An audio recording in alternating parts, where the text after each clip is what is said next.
Ok, salut, bonjour.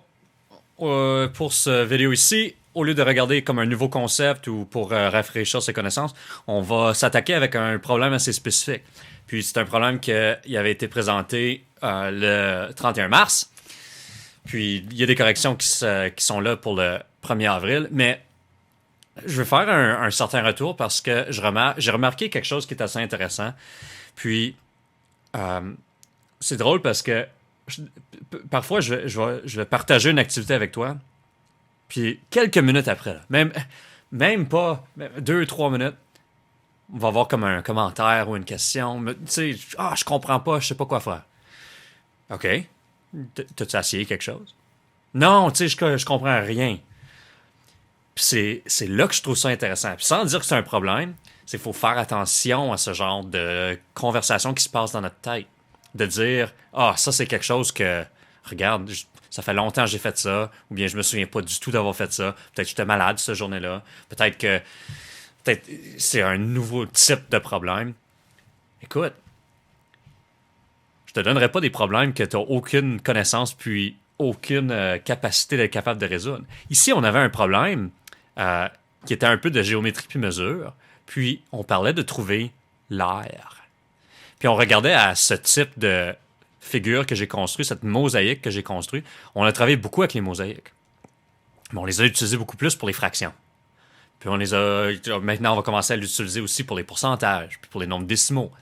Mais on peut facilement les utiliser pour l'air. Une mosaïque, quand on la regarde comme ça, là, c'est 2 dimensions. L'air aussi, l'air c'est comme ça. Le petit 2 qu'on utilise comme centimètre carré, c'est une note pour nous dire que on travaille en 2 dimensions. Je le sais, là, on pourrait calculer le volume de cette mosaïque-ci, mais nous autres, on la regarde juste là, comme si un oiseau qui volerait par-dessus la mosaïque. Alors, la première chose qu'on dit, c'est, OK, ben, il n'y a pas de formule pour calculer ça. Là. Je peux pas compter des carrés.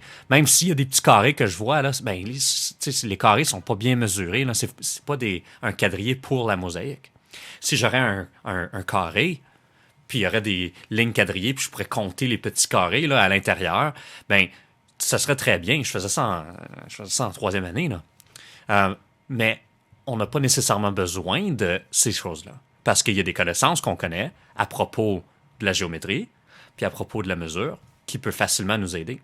Puis, la première chose que je pourrais te dire, c'est est-ce que tu connais comment calculer l'aire d'un hexagone?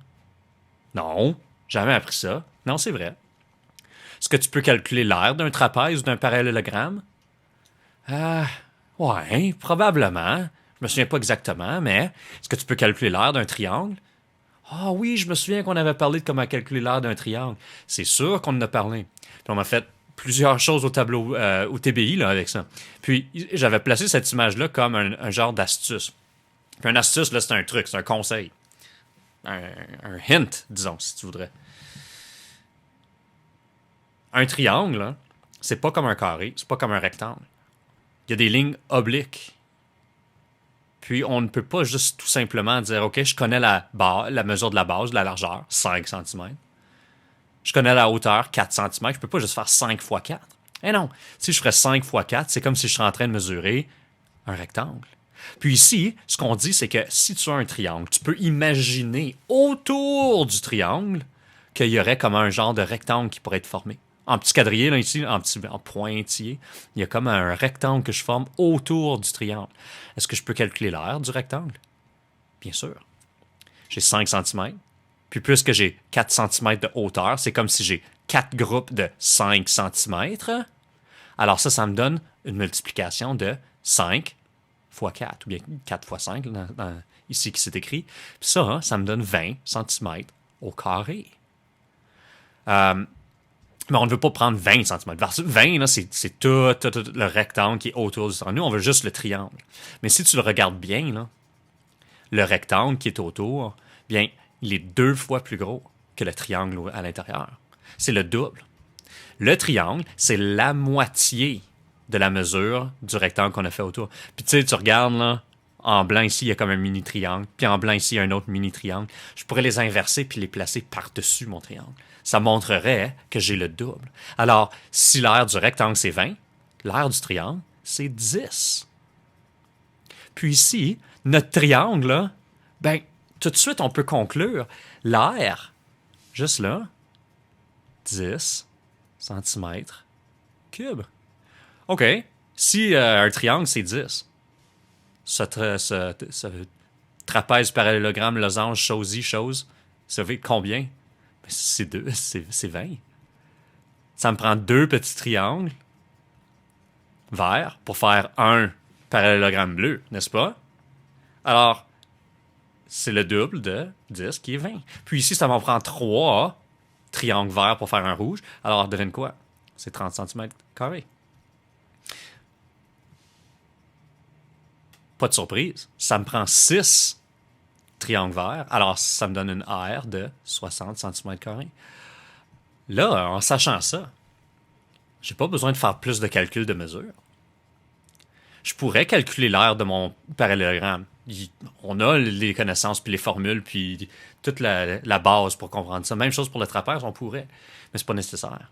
Parce qu'on vient de trouver les mesures de chacune des morceaux possibles.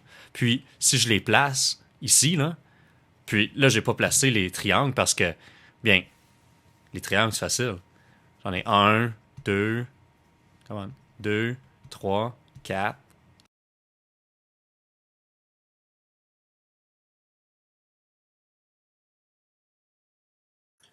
OK. Pardon pour le dérangement. Comme je te disais, mon cher vieil ordinateur, des fois, ça tente de prendre des belles pauses. Bientôt terminé le vidéo. Je te dirais, il reste 10%, puis 10% à faire, puis là, ben, OK. L'ordi décide. OK, pas grave. Nous, pas de pause.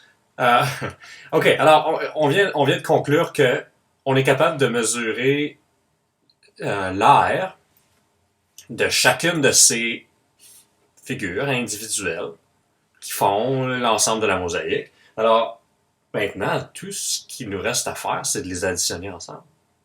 Puis, on pourrait faire, tu sais, 10 plus 30 plus 10 plus 30. On pourrait tout faire ça, puis aucun problème. Même calculatrice nous aiderait à faire ça.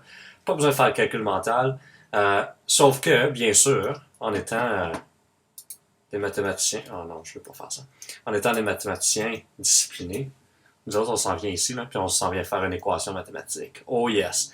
Première chose, c'est que combien de morceaux mesurent 60 centimètres carrés? On en a un jaune. Combien de morceaux mesurent 30 centimètres carrés? Combien de rouges est-ce qu'on a? Je pense que c'est 4. Oui, il y en a 4. 4 rouges. Alors, 30 fois 4. Combien de morceaux mesurent 20 centimètres carrés? Il y en a 6.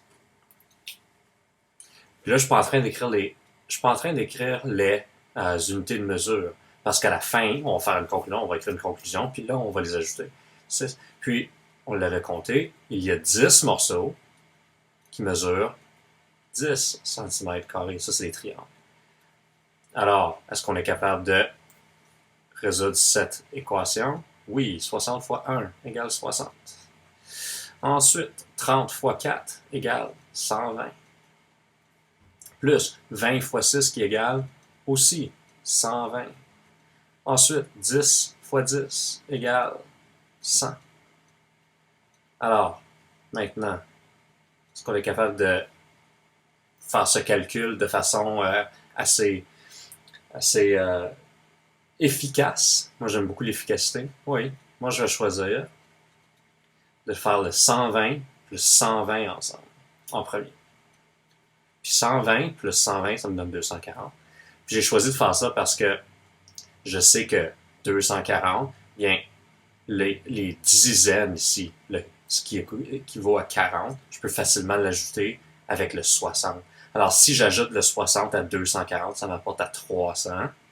Puis ensuite, mon 300 plus 100 égale 400.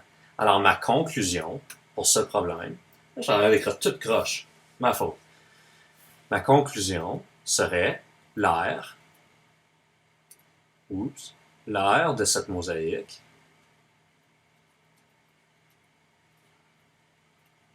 est de